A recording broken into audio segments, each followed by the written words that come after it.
Welcome to For the Record, an unfiltered view on current trends and timeless advice for surviving in the aesthetics industry. Whether you're an injector, practice owner, sales rep, or marketer, it's time to set the record straight. Each week we cut through the chaos and showcase diverse perspectives and winning ideas from the best minds in the industry. I'm your host, Dr. Tiphany Hall, Chief Growth Officer at Aesthetic Record. Now, let's get started on this week's episode. Welcome back, guys, for another episode of For the Record. And today we have maybe a show first. We have our first U.S.-based dermatologist. He is a double board certified dermatologist and Mohs surgeon. So he's doing all things skin, but also dipping his toe in the pond of aesthetics, doing some weight loss, some skin tightening with clinics across Arizona and California. He's done some mission work, some really cool things to bring dermatology to underserved areas.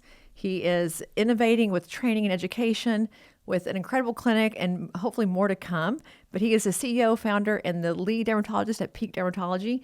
And we are thrilled to have today on our show, again, our very first dermatologist. I'm so happy, Dr. Christopher Rex. Welcome to our show.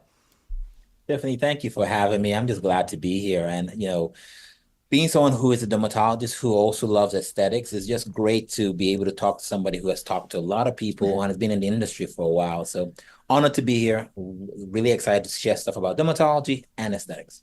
Well, and you're doing Mohs and you're doing dermatology. I think those people don't know those are very different things, right? One is far more invasive.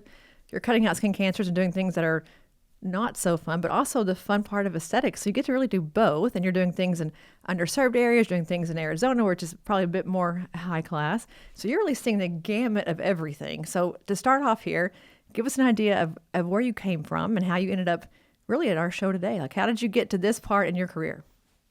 Well, I'll try and be as abridged as possible. It's a long story. So I was born in Connecticut to two Nigerian immigrants who one was pursuing a PhD at Yale, and the other was interested in becoming a physician. My wife, my mother, and she was going to just basically do her undergrad. Long story short, he got his PhD. She couldn't get into medical school in the United States because she was an immigrant, and it's very competitive to go into medical school over here. So she ended up moving back to Nigeria, right? While they were here, they had my sister and I. So there were two kids. My dad finished up his PhD, and I like to joke that he couldn't handle having two kids alone and wait for her to finish medical school. So he bundled us up and took us back to Nigeria. So from age 2 years old to 18, I grew up in Nigeria, West Africa. The plan was always, being an American citizen, you go through your elementary training here in Nigeria, and when you were old enough, you would go back to America. So my sister turned 18, she came over here, and my sister is 3 years older than me, so I was in Nigeria alone with my parents for 3 years, and then when I turned 18, I came over. We ended up in New York City. I didn't know what I wanted to do. My sister had decided from age 6 years old that she was going to be a doctor, she was going to be a pediatrician, which is great, right? I thought at one point I was going to be an actor, I was going to be a director, I was going to be into computers, I was going to be advertising. I was one of those kids who did not know. I happened to be a born-again Christian, and so my relationship with the Lord is very important. So even though I was trying to figure out where I was career-wise, I used to go with my church on mission trips and all those things. So on one of my mission trips to Ethiopia, a translator, his daughter fell sick, and the closest doctor was like, how best can I describe it? Like the next state, right? And so here I am in this third world country, thinking to myself, here I am, soup kitchens, talking about my beliefs.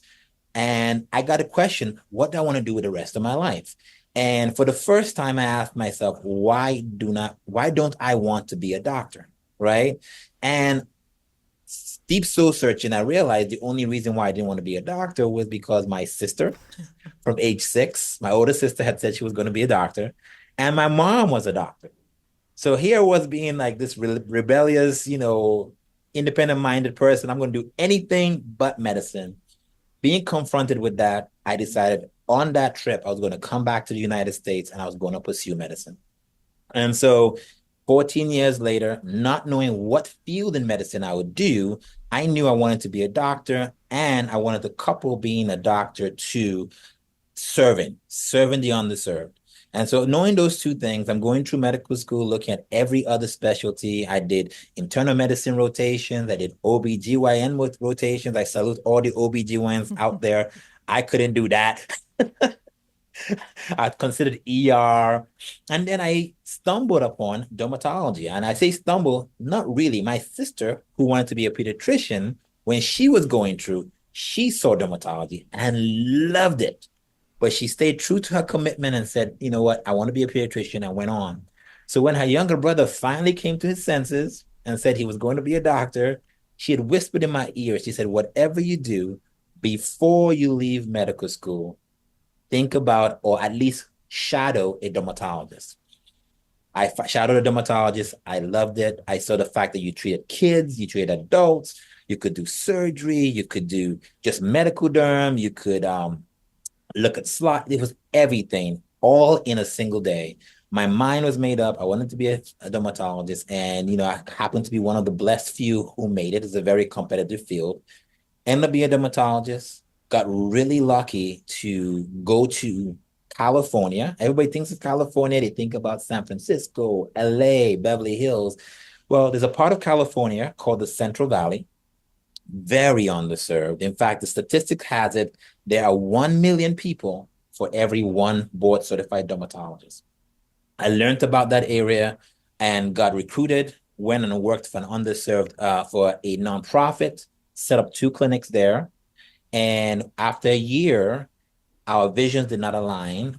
They weren't staffing me as adequately. And so I ended up moving to Arizona and working for a big group here, more private. And what brings me here is about 18 months ago, I decided I want to step out on my own. And we formed Peak Dermatology. Peak Dermatology's vision is to partner with other doctors, other dermatologists, PAs, nurse practitioners to see how we can take peak dermatology care to underserved areas.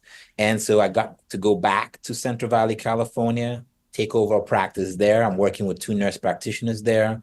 While here in Arizona, I have 2 offices, 2 amazing nurse practitioners I work with over here, and we're just offering great care. And we offer, as you mentioned earlier, the full gambit, everything medical, skin screenings, surgery for for skin cancers, superficial radiation for skin cancer treatments, and the wonderful world of aesthetics, Botox, filler, skin tightening, microneedling, radio frequency.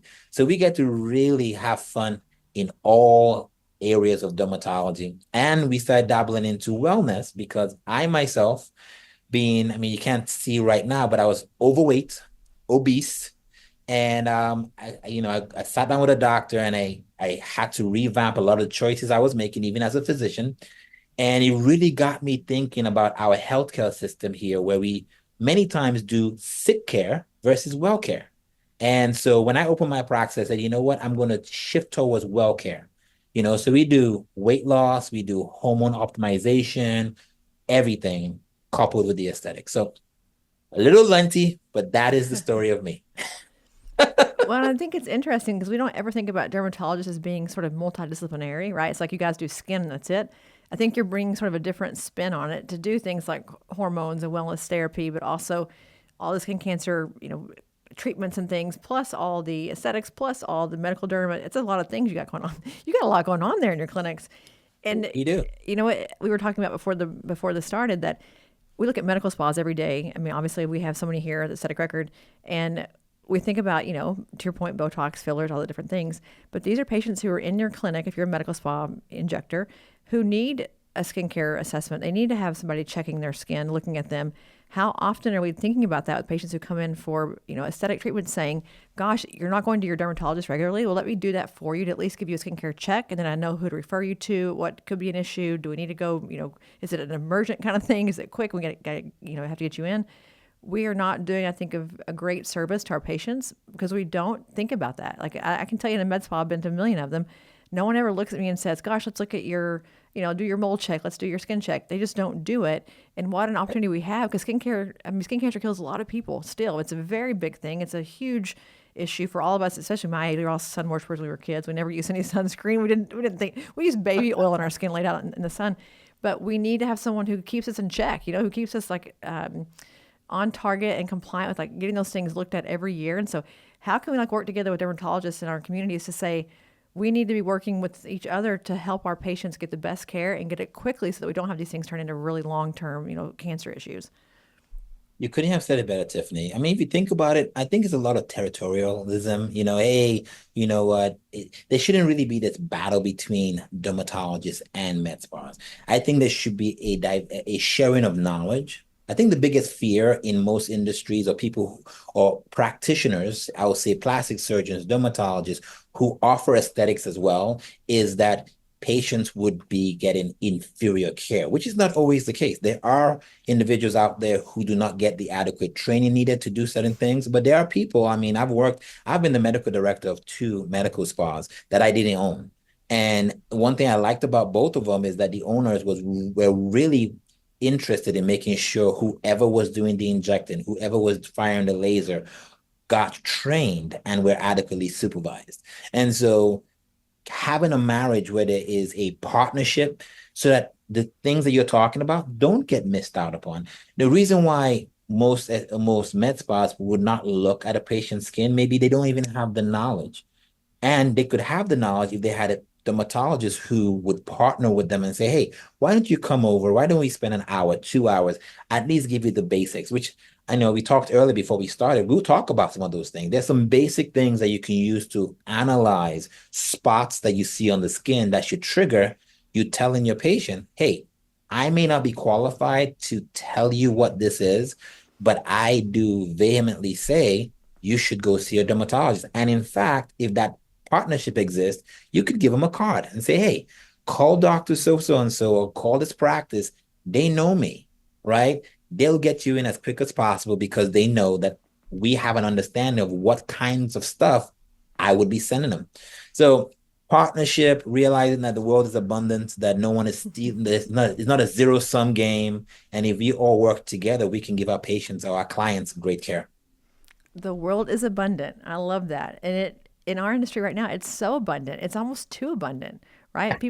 They're on wait lists, they're busy, they can't fit another body in the front door. I love what you just said about the community coming together. Like I envision, I'm in Dallas, obviously, where there's like a med spa in every single corner, like everywhere, and dermatologists as well. But if I think about this industry alone in Dallas only, if we had a community event where we had every med spa come in and learn how to do a great skincare check, what should be referred out, meet their dermatology partners in the community. You guys meet all the nurses and the PAs. What an amazing way to serve patients holistically, where it's not yours or mine, it's ours. Because at the end of the day, the patient needs care. They don't know where they're going to get it or who's going to give it to them, and they also know they have an issue. If you can give them that beautiful early intervention to say this is a thing you should go get looked at, and you can help to save them from all this other things that will happen to them, what a blessing. Like go find a partner, find a dermatologist, find a PA, whoever it is that you can work together and build this out. This is a calling. I think I have to put this on my list of my underserved needs. This is going to be my mission work right here. But I just think it's so important. And we have access to patients every day who are in this demographic who need this, and they're just not going to dermatologists. They're not accessing care, but we have them there on a silver platter. We should take advantage of that and give them what they need and make sure that they're taken care of. So yes, be an advocate. If you're listening to this, go find your partners in your community and go learn how to do this and get it done. It can save a Yeah. life, literally save a life. Yeah. Let's talk a little bit about one of the things I always like. When I do a skin check for a patient, for example, when they come in to see me, I always like to do a little education because I believe when it comes to skin cancer detection, there are simple things that you could know that could cue you into. For example, the most important skin cancer is a melanoma. Why is it the most important? It's because it doesn't have to get really big. It could look like a little pin-sized spot on your skin, yet it's growing vertical, so it's growing deeper into the skin. And it could be one of those situations where it begins to spread to your lungs, to your brain, when it's caught. When it's finally caught, it may be too late. I mean, I've had patients tell stories about, hey, by the time I started feeling sick and I went to the doctor, it was 4 months, right? So I always tell them, everybody, not just people who have med spas, every human being needs to understand A, B, C, D, E, the A, B, C, D, E's of melanoma, right? A for asymmetry. So if you're looking at your skin and you see a black spot or a brown spot, you want to ask yourself, can I imagine a line that splits the spot in half? If you cannot divide it in half, or at least close to, you should take that spot to be examined by an expert. B, borders, the outer edge of a mole. When you look at a mole, you should ask yourself, is the edges, are they smooth, right?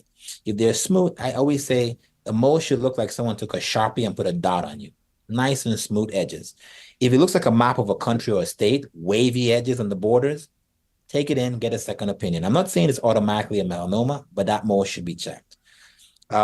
C, a color, multiple shades. If you look at a mole, it's partially brown, it's partially really dark, it's partially pink. That mole definitely needs to be taken in. D for diameter. So size-wise, if a mole is bigger than a pencil eraser and has any of the features we just talked about, asymmetry, irregular borders and colors, send your patient, your client directly into a doctor. And the last is E, which is evolving. So most people can't see all their moles because unfortunately we don't have eyes behind our back, but they can see a lot of their moles. If you see a mole that you've had all your life begin to evolve, that is change shape, size, color, itch or bleed, you need to take that in right away.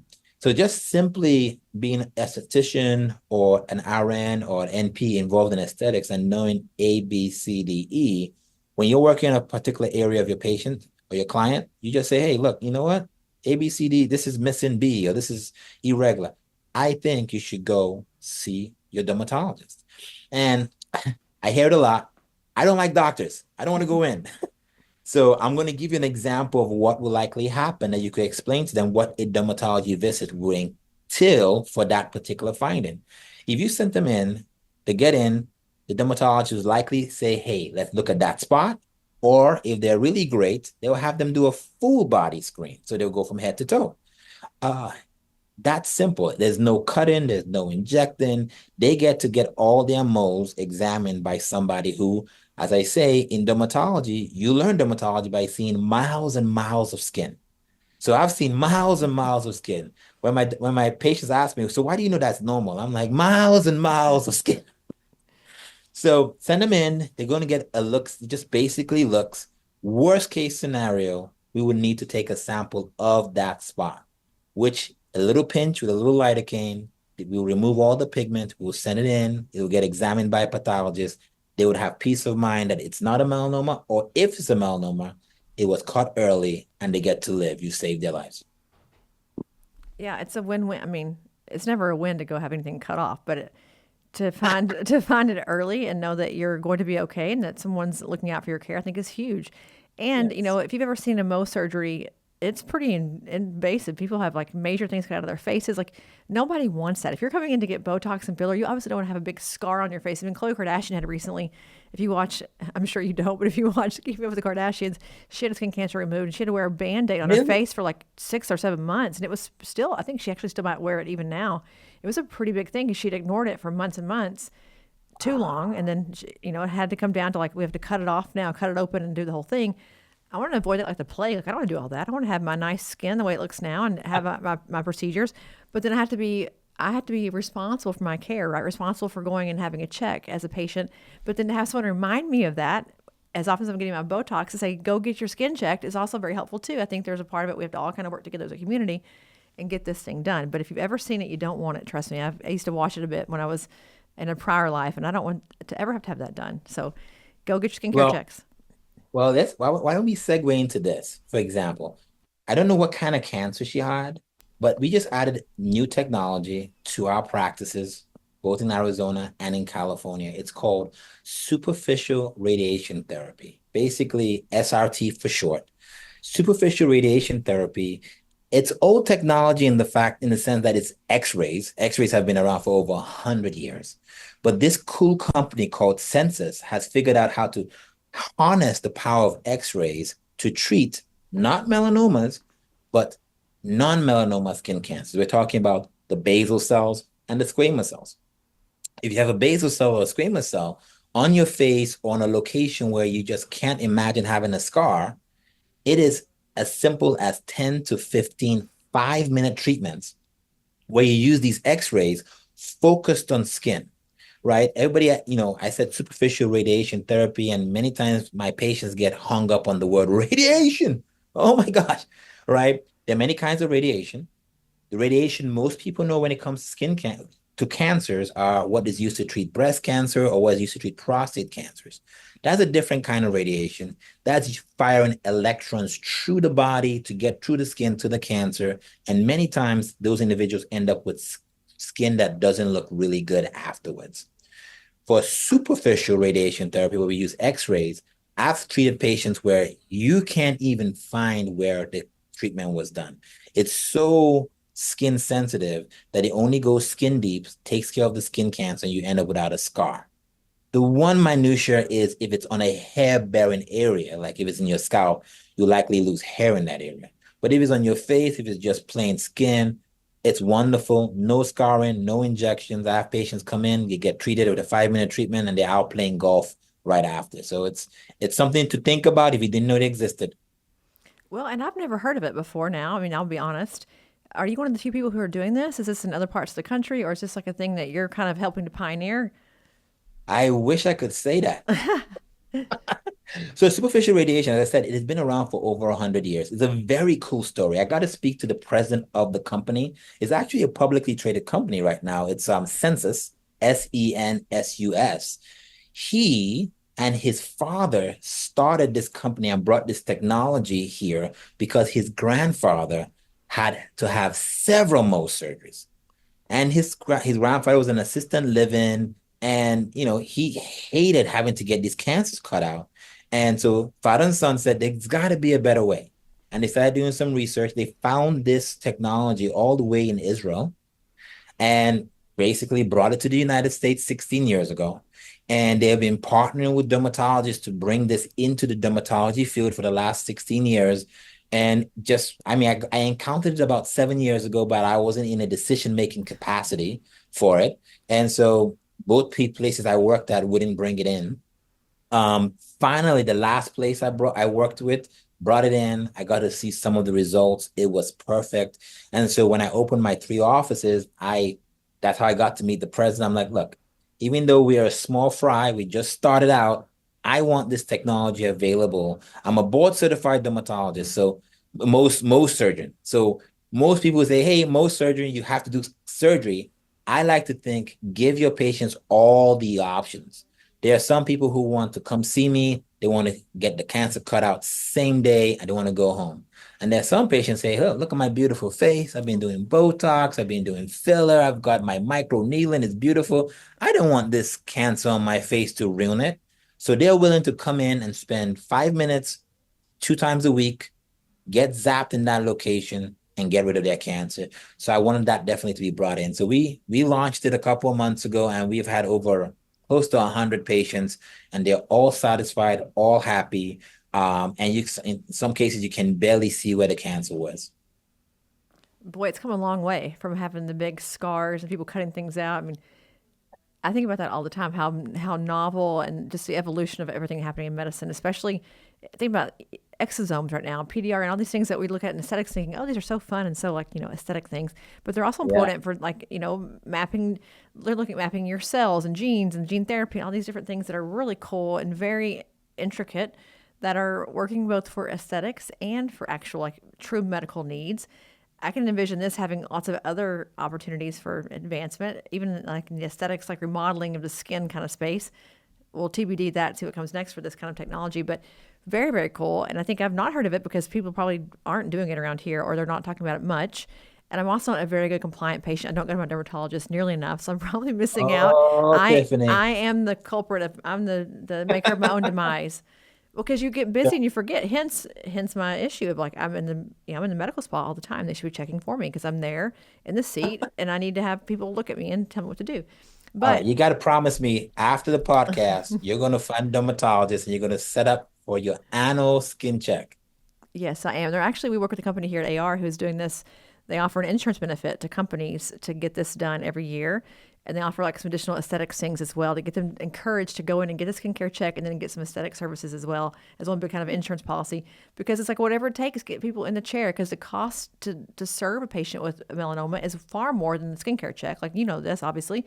I mean, it's good for Yes. you, right? Billables aren't bad, but it's far more costly for even, just the economy, everyone to do this as opposed to just having a skincare check. But it is a hot button right now. But all that to say, you're doing these really cool things in medical derm, and you're focusing on patients who have like a legitimate severe need, right? They're coming in with cancers and such. But then you're also seeing, you mentioned kids, you're seeing people for aesthetics, for hormone therapy. How do you split your time with all of that? And like, how do you decide what to do next? Like, what things you want to focus on? And even just like your schedule, because I think a lot of our medical spas listening as well have the same problem you have, but they're doing it in their med spa, right? Different patients, different things. How do you even think about your day to get all this done? I'm just curious. That's a very good question. So to give you a perspective of how crazy my week is. So usually I'm in Arizona and I do Monday to Friday in Arizona in our two offices. One of my offices is an hour, 30 minutes away. So I drive there and I drive back. So that day will be a 4 hour drive. But the beautiful thing is the communities I get to work in. I'll give you an example. My first practice was in Payson, Arizona. Payson, Arizona is about an hour, 30 minutes from Scottsdale up into the mountain. It's a little retirement community. And, there also, even though people say it's a retirement community, there are other families, kids, young adults who are not retired, right? So it's a community of about 16,000 people. I used to only go once a week. So when it came to opening a practice, I was thinking, hey, be in the big city, be in Phoenix, but what happens to this community that you go serve that's an hour, 30 minutes away? So I decided to put my first practice there. They really embraced me. And so when I go, I see about, I'll say 30 to 35 patients. And then I do some Mohs surgery. So I break up my day into starting off the first 2 hours, I do about 4 cases of Mohs. And then I see about 20 patients. In between those 20 patients, we get the answers for the Mohs. I mean, most people may not understand what Mohs surgery entails, but we take a piece of the cancer out, right around it, and we get it processed. The process could take 45 minutes while they're processing the skin. In those time frames when those cases are being processed, I see patients. And then in between that, if the cancer is clear, I bring them back into a room and I surgically kind of repair the area. I have my days where I have blocked out all morning for just cosmetics, right? I have a nurse practitioner who just loves, Cami Alexander just loves cosmetics. She actually goes around the nation teaching it. So it's a perfect marriage. She loves derm and she loves cosmetics. So there's some things that she just takes the lead on. The Botox, the filler, using filler for TMJ. She knows all these little tricks. I love watching her work. So it's a perfect marriage. If they can get on my schedule because I'm doing Mohs, I'm seeing patients, and I have just a particular 2 day block, half day for cosmetics, they can see her for Botox and fillers. But she also has her days where she's also seeing derm patients. So it's kind of a perfect marriage over there where I have my days when I get to do the things I love, and I get to do every aspect, but I block them out.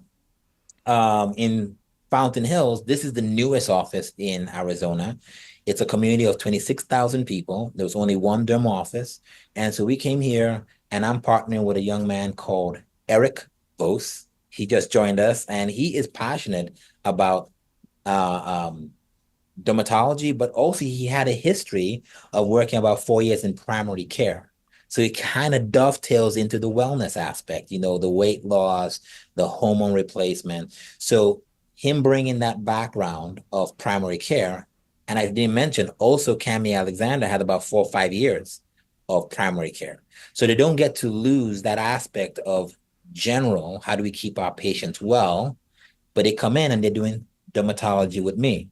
So that's why the practice is so broad, because I have people with different interests and we get to focus on what we love, but we also get to know about the other things. So we can fill in. It may not be our top priority in terms of passion, but we like it enough that we know it. So that's why Peak Dermatology is different. We have, kind of a quarterback who loves to throw the ball. You have your running back who likes to run. And here I am using a football analogy, and I don't know how much you love football. Love it. Go Chiefs. Oh, Patrick Mahomes fan over here. Yes, yes, we love him in my house very much so, and we'll take Travis Kelsey too. But we love Patty Mahomes. I'm I a fan. I I'm a fan love of. Well, I love what you're doing because I think this is what people, well, the patient of 2024 wants your model. The patient like me has no time in their day. They can't go anywhere, barely to survive. I mean, like I barely can like go to the grocery store, right? Instacart, a DoorDash, like there's just no time in our lives. To be able to go to one place and to make one relationship with one group that says, I trust you, I like what you're doing here, I feel like my care is in good hands. I want to come get all the things I can possibly get done here in one fell swoop because it may not come back for another year. Like, who knows, right? I get busy, things happen.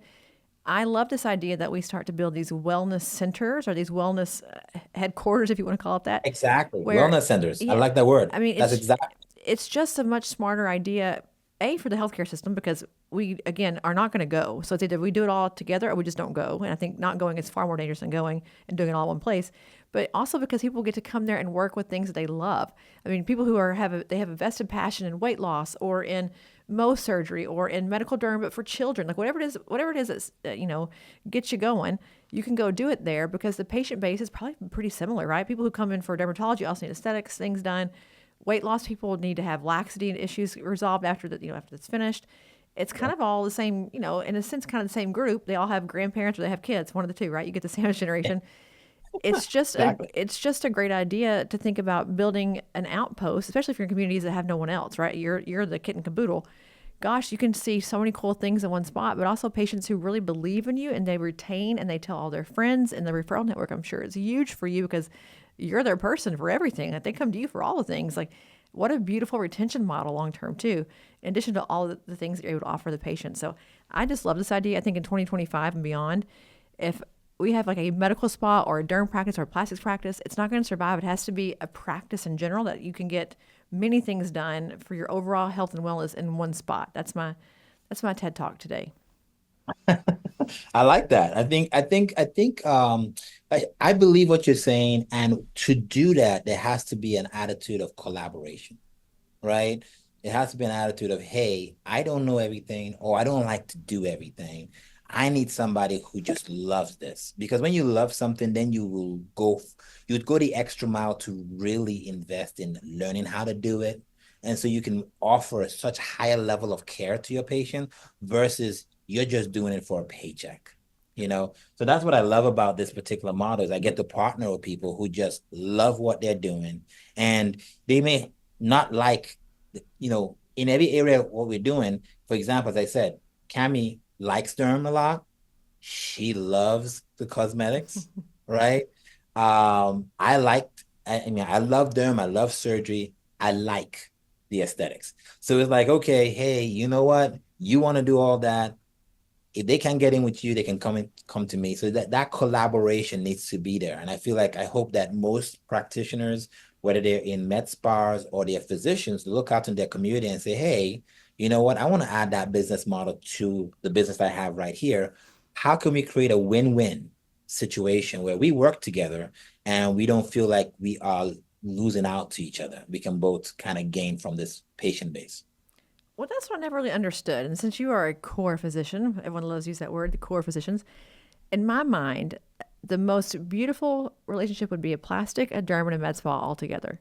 I get my medical derm and my more invasive things. I have my plastics if I want to get, a little nip and a tuck. And then I have the med spa for these non-invasive esthetician type services as well as injectables, etc. All in one place. Like that is a mecca. That's like my Taj Mahal. In my perfect world, that's my Taj Mahal. But I think your point of collaboration, we have for so many years sort of said, this is our block, that's your block. We're like the Bloods and the Crips, except for, core and non-core. Until we kind of cut through that, it's hard to really leverage each other's gifts and passions because we're too caught up in that part of it. And we're missing out on what I think could be added in a functional wellness doctor. And you've got like really the Taj Mahal. You've got like the holy grail for patients that are in this age group that want to have these things done, whether it's, again, medical or aesthetics. That is a place to be. And I think what you mentioned about your strengths and your colleagues in corporate America, and even in my business here, we're not really corporate, but corporate America, that's how you choose your team. You never hire a person like you. That'd be stupid. You hire a person who's not like you so you can, work together cohesively to do more, right? The sum of the parts is bigger than the whole, or however that is. The sum of the parts is bigger than each individual part. You want that to be your outcome. But in medicine, we don't do that. It's so confusing to me as to why we don't say, hey, you're great at this, I'm great at this. Let's partner up and be great together, even greater as a unit. But we're not there yet. How do we get there? What's your We are recommendation? there. We are there. It's called Peak Dermatology. You're an N of one. How do we have more than one of you? But Well, let's put it this way. My father-in-law taught me something that has stayed with me. He said, aim for quality, the rest would follow. And he said, you have to have centers of excellence, right? We can talk about it. We can talk of collaboration. We're 18 months old at Peak Dermatology. We are a unproven concept, right? If you think about all you've said, if someone proves concept, and in January, we're bringing a plastic surgeon, for example, right? Now we'd have plastic surgery, would have wellness, we would have dermatology, we'll have, functional medicine with the wellness. So the question most people be looking out there is it a sustainable model? Is everybody going to be happy? Or are the egos, because doctors have egos, are the egos going to break this apart? So that's one of the things that, if you say this one that keeps me up at night is how do I create a model where everybody is winning and nobody thinks they're being taken advantage of? Everything I've seen in any system is that breaks down is somebody feels taken advantage of, and that's why they split, right? So that's the question that has to be answered by physicians, by med spas. Can you find somebody who you can partner with and create something where you got to give, right, to get, and that person is also willing to give to get, and it's a win-win environment. That's the only way we get what you just described. Taj Mahal for the patient, where everything can be in there. The providers have to come together and make it not about just dollars and cents, but about the common vision and goal. well, I think we all have an ego, by the way. I think nurses have one, PAs have, we all have an ego. It's not just doctors. I just figured I'd pick up myself. People who run businesses, we have ego. We all have an ego. But I do think that the idea that you get to play with your own passion makes it more likely to sustain. I think part of it is if I get to do what I love, you do what you love, we all do what we love, then our cup stays full in a sense. Our fire in our belly kind of stays lit. Versus if we're all doing the same thing, we're all plastics together trying to work in the same office. I think that becomes combative in many cases. I think even derms and plastics alone, I think you have to have that third person there to sprinkle around to kind of mix up the bowl a little bit. But it will take some patience, I'm sure, and some adapting on your behalf to like make it all work. But if we ever find the perfect formula, I think it's just a genius idea. As we look at this functional medicine resurgence, everyone's really getting into this like, the PDRNs are looking at obviously semaglutide, GLP-1s are huge, they're everywhere. This Yep. exosome wave has taken over the country. I mean, people are demanding now more than ever something besides filler and toxin. And they're thinking about wellness. They're thinking about their skin. I feel like during COVID, we all learned how to take care of our skin for the first time ever. We actually used good skincare products and actually did it diligently every night. We had time, right? We had time to do all of our serums and things. We It's got tired of being looking on the Zoom camera and seeing ourselves age. exactly. And so we actually learned a bit about it. So I think we're at this really like a precipice almost in our industry to say we're no longer looking at cheeks and lips and foreheads. We're looking at the whole person and that holistic health part. I mean, the skin obviously is the biggest organ. It's a huge part of it. You have to have a dermatologist. I don't care what anybody says. You got to have a derm somewhere in the nucleus of that program, because again, it's like our skin's kind of critical. But I do think to defend my people over here in the med spa world, we've been kind of shunned for many years, right? The PAs, the nurses. It's like we want to be in derm, but we're not going to make the cut. Like if you're a nurse, it's like, no, just PAs only. We've had again what you mentioned, kind of the rub between the different specialties and who could do what things and who is good enough to be in here and be in there. We have to kind of just say forget about all that, right? The patient's at the center of this. Like move on. That's the old way. This is the new way, and just suck it up and go work together.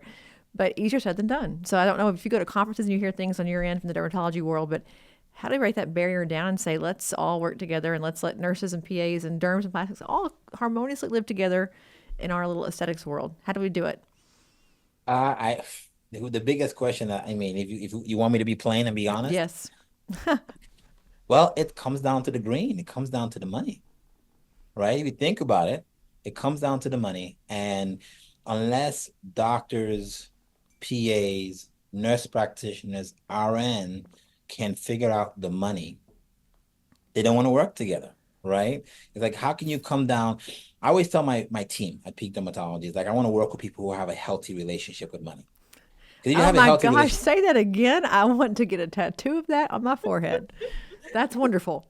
a healthy relationship with money, right? You have to understand that sometimes enough is just enough. Like if have you ever seen or met anybody who you want to ask them, how much is enough money? Like, okay, I think you've gotten to the stage where you can kind of let it share it around now, where you've stashed enough in your bank account. Maybe you should share it. So it comes down to the money where I feel that that's where everything breaks, right? Some people want, when I talked about earlier about people feeling taken advantage of, that's it. If you're working, you want to be paid what you're worth, right? If you want to be part of a team, you want to feel like, okay, the part I'm contributing to this team, I'm earning significantly what I am contributing to the team. So it boils down to sitting down with your team and saying, hey, what's fair? What do you think? What will allow you to ride this whole journey with me for the next 10, 20, 15, whatever, till retirement? What would make you not look and say, hey, is he taking advantage of me? Is she taking advantage of me? What is fair? And if you can answer the green question, the money question, and it's not just in aesthetics, it's everything. Any business that works very well, look at Google, right? Google has been classified as one of the businesses that made janitors millionaires, right? Because they gave share options to their, at the beginning when they started, executive assistants got like shares. And so now they're millionaires. But they handled that question about profit sharing and money. So I think that's one of the major things. And then it comes down to the ego, right? We all have egos. We all have to understand, okay, who has the most knowledge in this particular area, right? I've told patients of mine, there are cosmetic procedures that I learned from nurse practitioners or I learned from PAs, right? Because they had spent the time to get the knowledge and they have done more of it than I did. I have an MD beside my name, but a lot of my training was focused on the medical. And then I had some dabble into aesthetics doing training. But when you're going to medical school and you're being trained as a dermatologist, you're trained on that medical, that surgical, and some, but it's not emphasized as much as the medical. And then if you're interested, you now can delve in to get further training. So there's some nurse practitioners or PAs who finished their training, worked with a plastic surgeon, worked and really got passionate, and they've delved in to get the knowledge, right, on how to do those things. Respecting the person who has put in the time to get that knowledge is important. So when I'm, partnering with somebody, as I said, I talked about Cami Alexander going around the country teaching. My nurse practitioner who I work with, I give her the credit. I get her into the room. I'm like, hey, the patient's complaining about TMJ. Where do you inject for that? I'm not, hey, I'm the MD. I'm going to go into my YouTube. I call her into the room. I don't think less of myself by asking somebody who has done more work in that area. Hey, come show me how to inject this TMJ, So that's why I feel like ego, money, if you can handle those two things, you can work with any team and you can build any team in aesthetics, plastic surgery, dermatology, functional medicine. You just have to find people who have a healthy relationship with money. I just love that. And I think to what you mentioned about equality, I believe we should be fair, not equal. There are rarely things in life that are equal, but to be fair is different. To say we have, we call it organizational justice in my PhD world, we are going to give you where your inputs match your outputs. They're not going to be the same. We're not equal. It's like having children. If you're a parent, your kids are not equal. They're going to be totally different, but they're going to get a fair amount of whatever they deserve based on what their gifts and their things are. We're sort of in this like psycho delusional thing here that we are all equal. Like a nurse is not a physician, a physician is not a PA is not an esthetician. Like they're not equal. They're just not. So get that out of your head. That's not real. But we could be fair about how we treat them, how we pay them. To your point, how we lean into their gifts. We give them money for whatever whatever they're doing. We just have to get out of this idea that we're all equal because we're not. I mean, we're just not. We can be fair, but we're not equal. And so I think when we as an industry kind of sort of pull the band-aid off of that and just say, call it what it is, move on, and let's do what we're able to do to make money for our families, do great work for patients, and just have a great business. Like at the end of the day, I don't really care what's behind your name. If I get what I get, then I'm happy. Like if I get great lips or I get my skincare checked, whatever it is, I'm happy. I don't really care. I think the average patient doesn't really know a whole lot about that. They don't really understand the whole difference in the specialties and the different MD versus PA versus NP. They don't know. They want a really great healthcare provider who gives them great care and listens to their needs and provides an experience that's unmatched somewhere else. And at the end of the day, pay for that and you'll be good. That's I just think we're we're caught up in a lot of things right now that just don't really matter at the end of the day. Like it matters because you went to medical school and all that, but I just mean the patients don't understand it. So why do we obsess over it quite so much? I have no idea. I couldn't agree more in the sense that just because, I don't want to put down MDs or put down PAs or nurse practitioners. I feel we need to look at individuals and their character and their attitude. I've heard horror stories about MDs, I've heard horror stories about NPs, I've heard horror stories about PAs. And the only reason why some of those horror stories exist is because not because of the training, but because of the character of the person. How dedicated are they to making sure the patient in front of them gets the best care? Are they willing to say, hey, you know what, this is beyond me? Because a doctor needs to be able to say that. I have said that. I've said, you know what, try this, try that. You know what, I'm going to phone a friend. Like this is beyond me. There must be someone who knows. Let me call this specialist, or let me call that specialist, or let me call this classmate who does this particular thing a lot, right? So understanding that you're not the arbiter of knowledge, no matter what letters are behind your name, makes you an exceptional provider. Patients will rather hear I don't know than get some fudged up care, because you can't, swallow your pride. So whenever all my nurse practitioners who I'm training or my PAs who I've trained, I tell them it took me 3 years to become a dermatologist. I did 3 years of residency where, I had somebody who I had to answer to. I would take care of a patient, I would come up with a diagnosis, but I would go to my older doctor or the person a year or two ahead of me and say, hey, this is what I see. I've seen the patient. The patient saw me. They see me as their doctor. I've come up with a plan, but I'm not able to push a button on that plan till I've checked. And sometimes it gets to a point where 90% of the time that answer is right, but I still got checked for 3 years. So back to what I tell my practitioners who I'm working with, I say, hey, don't even consider yourself too big to ask a question until 3 years. I don't care what it is. I'm never going to say, oh, you should know that by now, right? There's a process to learning everything. Just because you went for a weekend class to do Botox and filler, doesn't mean, hey, if you see some particular complicated thing, you can't pick up the phone or go to next door and say, hey, can you show me this? So I think that's what may be the problem in medicine and working together is knowing your limits, accepting the fact that even though you have those letters behind your name, you're going to have forgotten stuff or you haven't done it often enough where you feel comfortable and you need collaborators. It's great for me. It's great to have another dermatologist next door. It's great to have another doctor in the room. It's great for me to have a nurse practitioner or PA who's really good and passionate about something that I may not have been passionate enough to give the energy to know it to that extent, right? To be able to go and say, hey, you know what? I know this exists about this particular thing. I'll give an example. I had a patient the other day who came in and he had something going down with his, in an area of his body that's private, right? And I immediately was thinking about skin. I was thinking about certain diagnoses. And my nurse practitioner, who was talking to his wife in the next room, taking care of her, comes in and says, hey, doc, from what I heard the wife say, he might have this disorder. I'm like, that's it.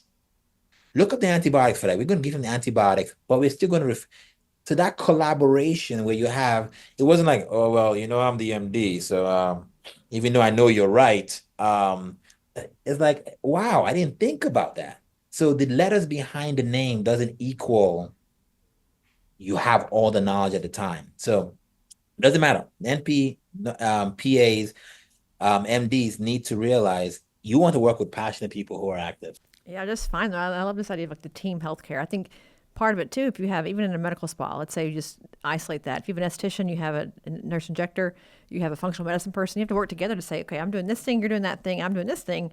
What's the order of things? When should we be doing what thing? Is the outcome of one going to hurt the outcome of the other? Like there's still an order to nature and how things have to be treated.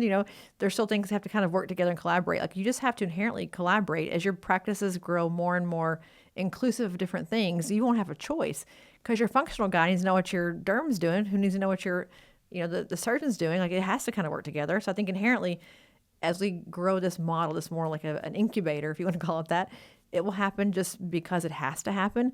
But I think there is a big pushback right now in different clinics about, yeah, it's like my patient, my problem. Don't talk to them. Don't look at them. They're mine. But I think about here in my world, in aesthetic record, I love to call colleagues who also have tech companies and say, what are you doing for this? I cannot figure out how to solve this problem with my developers, with my pipeline, whatever it is that I can't figure out how to do.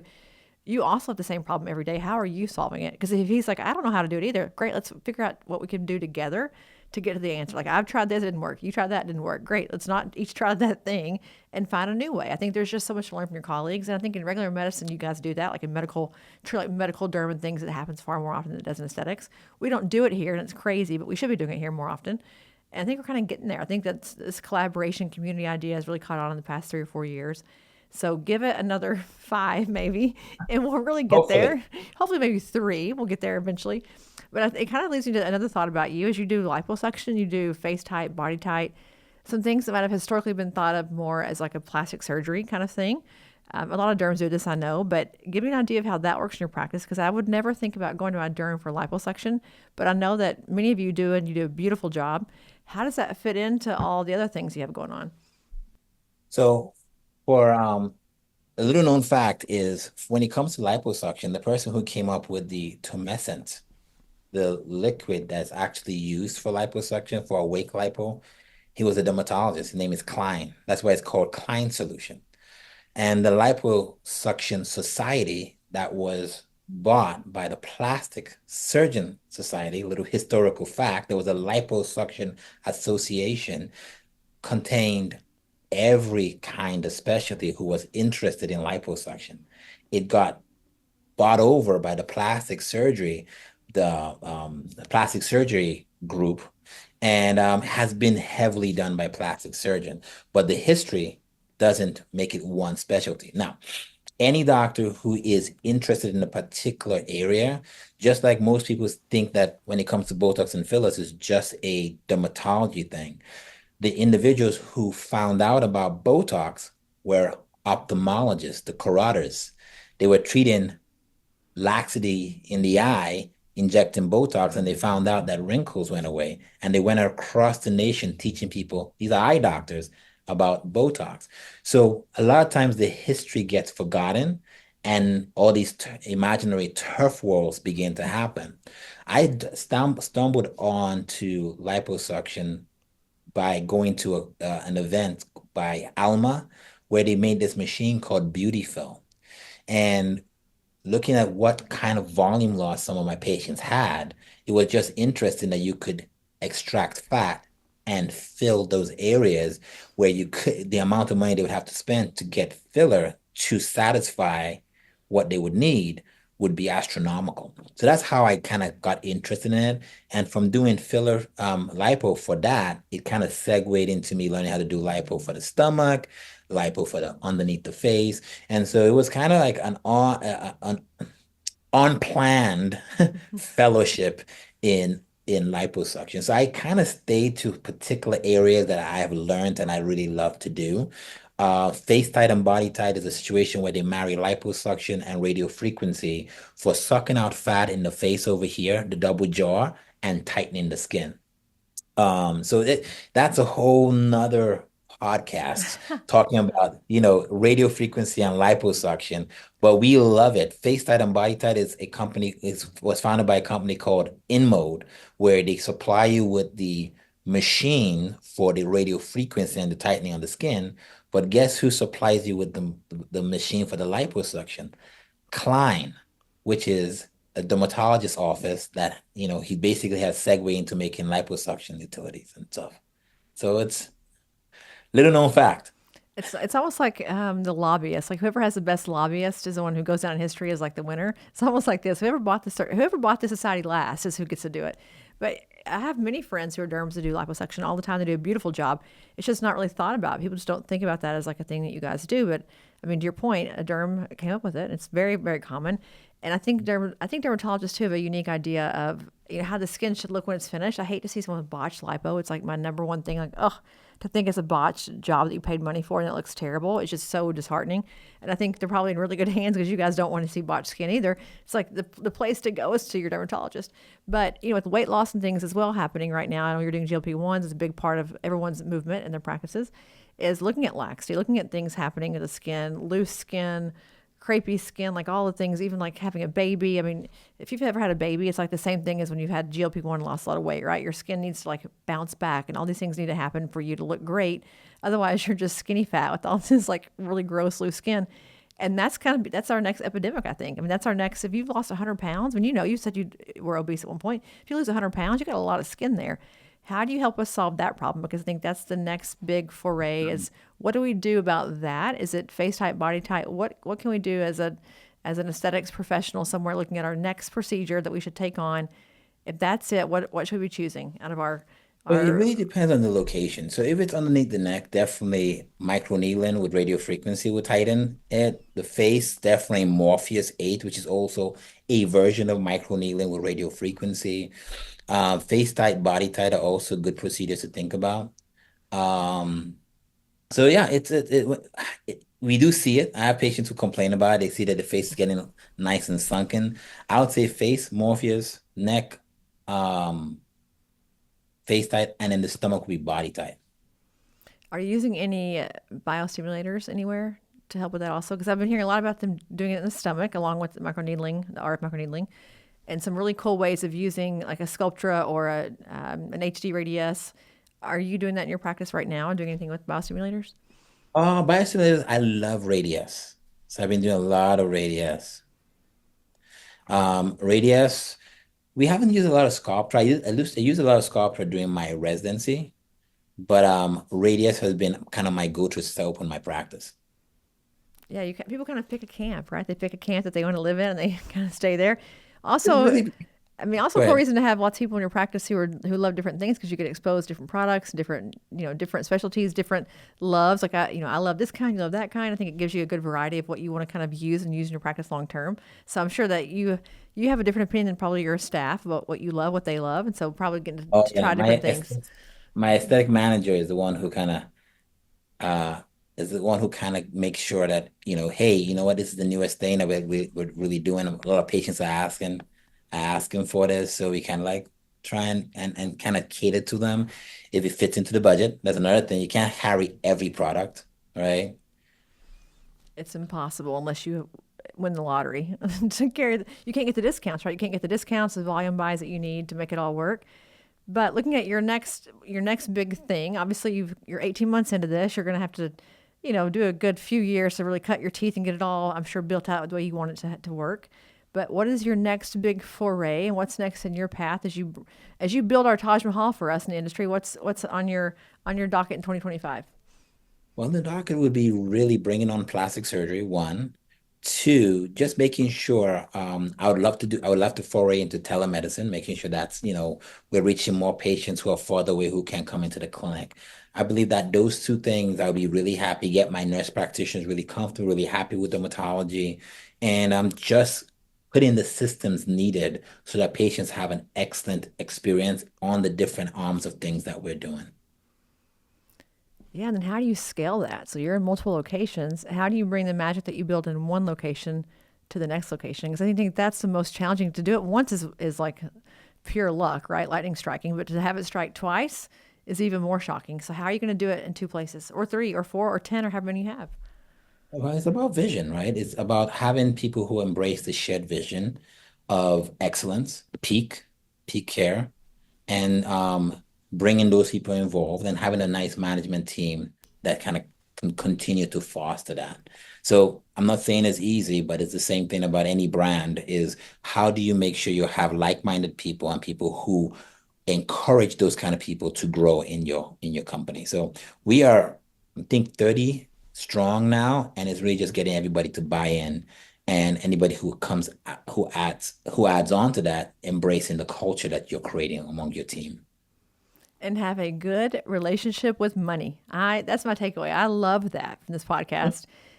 I can't tell you, we just had a discussion this morning here at AR about hiring people who have an obsession with commission. They love commissions. Like, we'll sell whatever we can for commission. It's like, no, not all money is good money. Not all patients are good patients.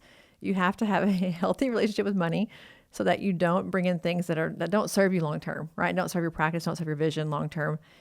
The green is not where it's at always. I think you probably can speak to that, having been in some low income areas and doing things as a mission, mission work, but also just Yeah. as you employ people and you're working on these communities.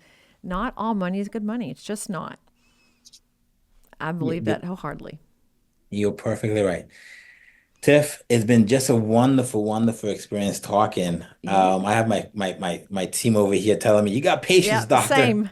We're all busy, but thank you for coming on today. I loved hearing about your story and what you're doing. And I think you're ahead of the curve, leading the charge of what we should be looking at from now until hopefully forever in our industry. So thank you for all of your hard work. And I know that I appreciate seeing someone bring it to life, and I can't wait to see what comes next for you. Tiff, thank you. I hope you bring me back maybe in 6 months. I could be able to tell you how far we've come. I would love to. Absolutely. Well, thank you again for coming on, and I'll see all the rest of you guys next week for another episode of For the Record. Bye, guys. Bye. Thanks for listening to another episode of For the Record. This podcast is not intended to provide legal or medical advice. It's for entertainment, education, and information purposes only.